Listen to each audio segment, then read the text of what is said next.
Tatakbo si Vice President Sara Duterte sa pagkapangulo sa 2028. Pero bago ang kanyang deklarasyon, paipatutsada siya laban kay Pangulong Ferdinand Marcos Jr. Si Jason Rubrico magbabalita.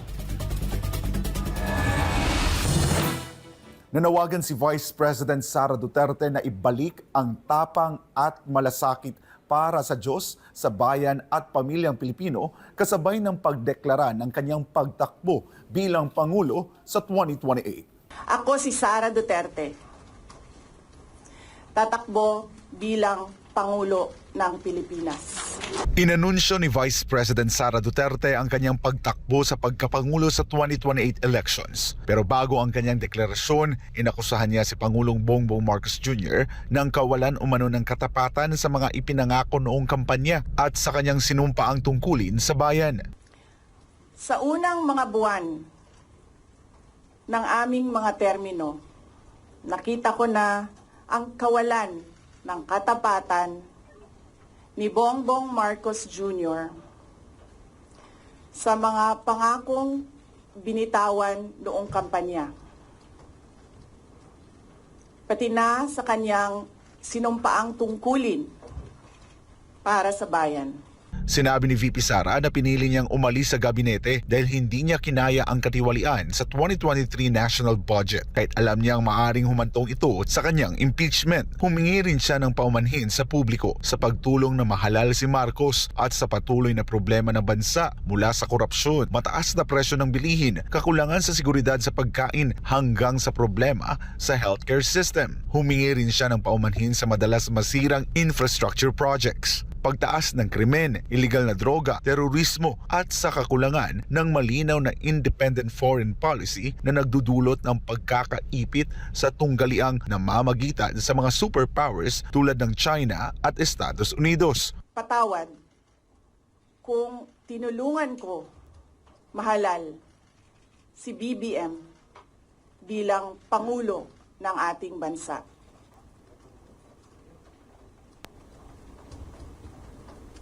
Patawad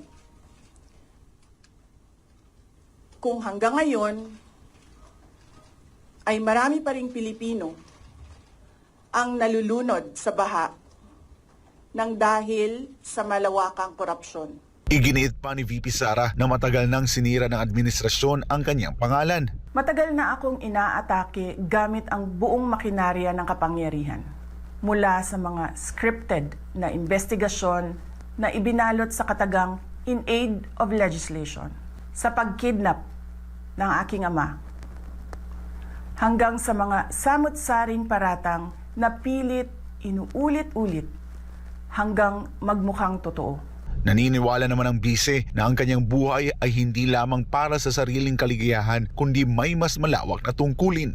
It took me 47 years to understand that my life was never meant to be only mine. Unlike others, I may not have been born just to chase happiness. For a long time, I questioned the weight of responsibility to my family, to my country, to everyone who called on me.